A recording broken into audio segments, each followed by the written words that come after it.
had a good weekend overall, watching the games, and now we've got ourselves a beautiful Thursday, a really meaningful Thursday, and I think that's a good thing. And one of the storylines coming out of the win is Tua saying, it'll be great to go up to Green Bay and beat narratives, crush narratives, all of that. By the way, on Thursday there are no narratives being crushed. Just let's just kind of end this already right from the get-go, because fans go with it, and then the media starts writing the stupid stories about narratives and all of that shit. Let me give you an example, okay? Let me explain something to you all out there. The Panthers. So for many years, right? The Panthers were soft. The Panthers, if they even made the playoffs, it would be a lot like the Dolphins. They would just get spanked and sent home in the first round.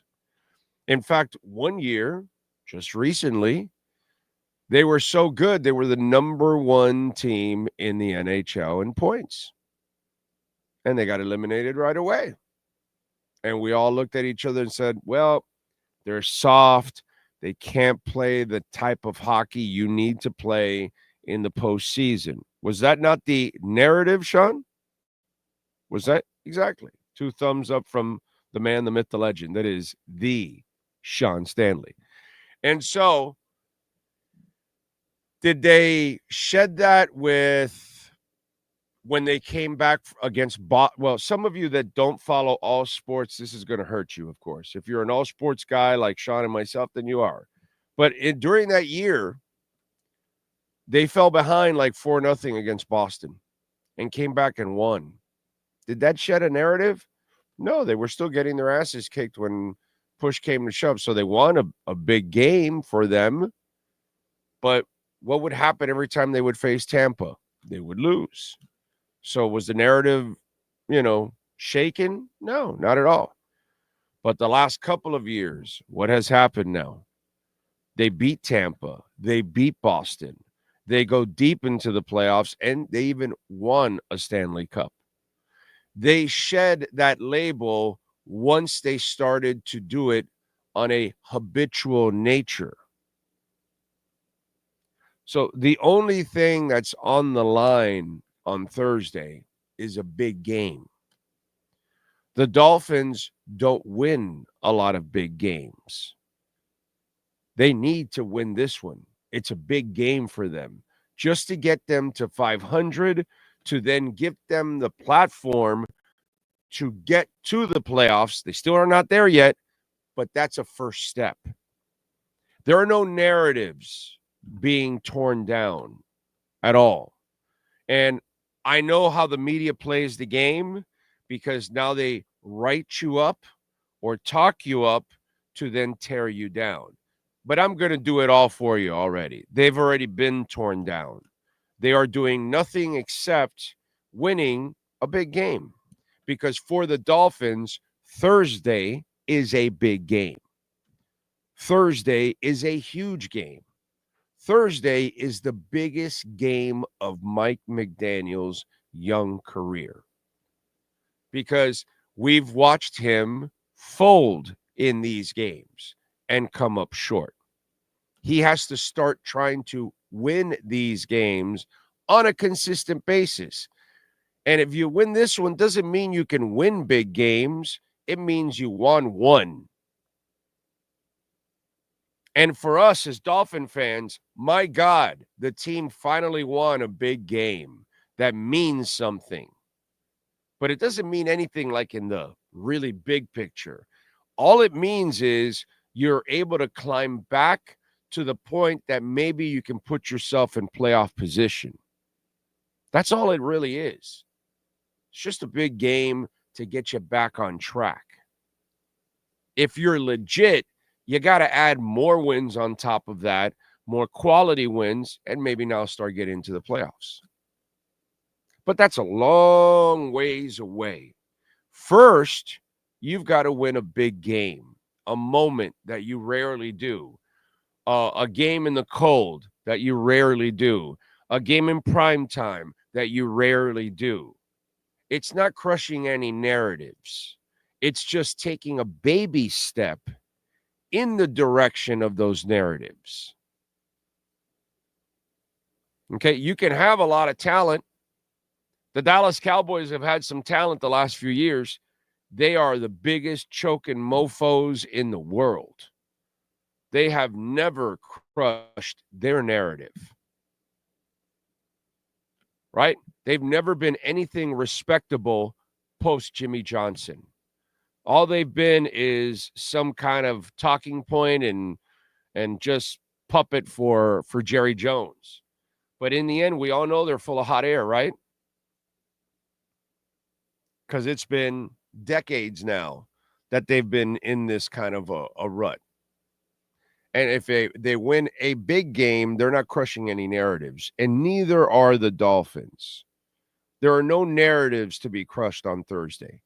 Just because they win doesn't mean all of a sudden they are going to start winning in cold weather.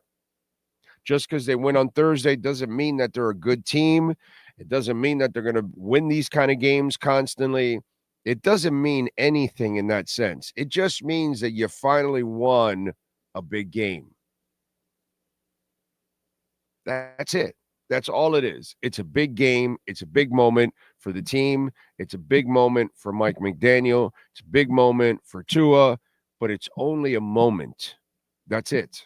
Nothing more, nothing less. Don't make it out more than that. The media will make it out more either way, if you lose or you win, because that's what they want to do. They need to talk it up more or bury it even more. Let's just keep it level-headed here, okay? This is a average to mediocre team that is trying to cross through that glass ceiling, and they can't.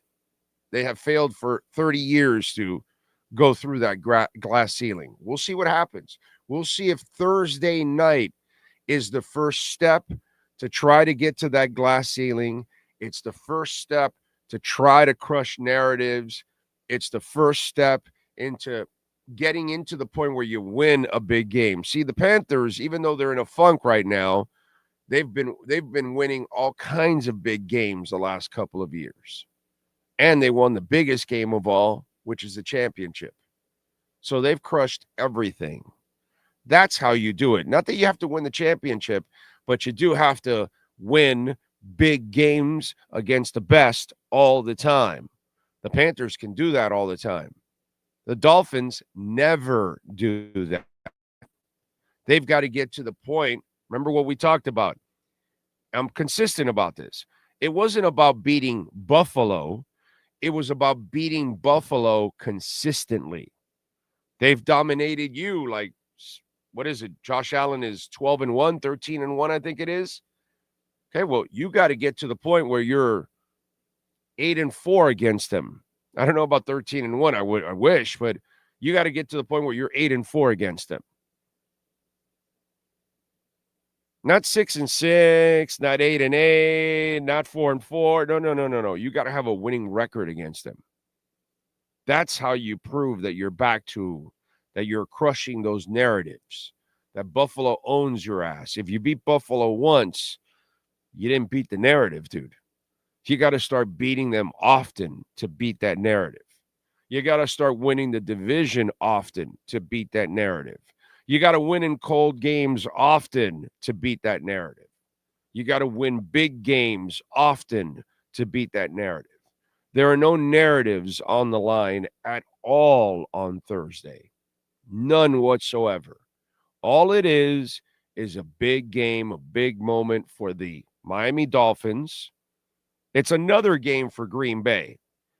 But for the Dolphins, it's just maybe a big-ass moment for them to see if they have any kind of ability, talent, toughness, mental toughness, physical toughness to start to step up into that stage. The stage that the Green Bay Packers have been in for decades now. the stage that the Dolphins have been out of for decades now. See, Green Bay is in the middle of developing their third franchise quarterback. So they're way ahead of us. Way ahead of us as a franchise. It's not even close. No narratives on Thursday. Just a big game. That's it. Big moment. And let's see if they can get it done.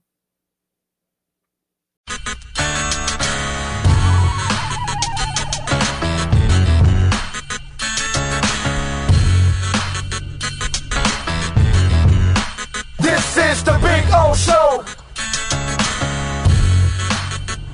This is the Big O Show.